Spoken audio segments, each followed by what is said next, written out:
সময় নেই, কিন্তু এই ছোট্ট মুহূর্তগুলোই হারাতে চাই না। আজকের ব্লগটা তাই ছোট্ট। আজ সত্যি একদম সময় পাচ্ছিলাম না, কিন্তু স্মৃতি ধরে রাখতে আমার খুব ভালো লাগে।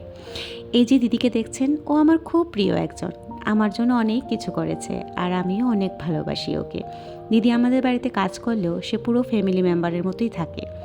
আজকে এই দিদিকে আমার ছেলে বলছিল আমাকে জোনাকি পোকা দেখিয়ে দাও। যেমন বলা তেমনি কাজ। ও নিজের হাতে ধরে নিয়ে এসেছিল আমার ছেলের জন্য জোনাকি পোকা। ওই ছোট্ট আলোর ঝিলিক থেকে মনটা একদম ভালোই হয়ে গেছিল।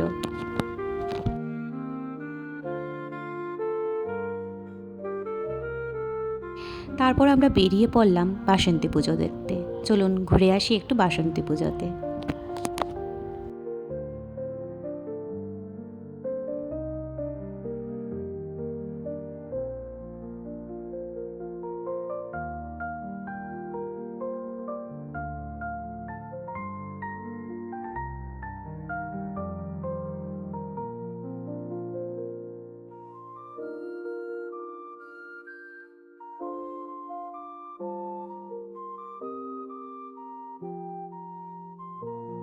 অনেক ঘোরাঘুরি আর আনন্দ করে শেষ হলো আমাদের দিনটা।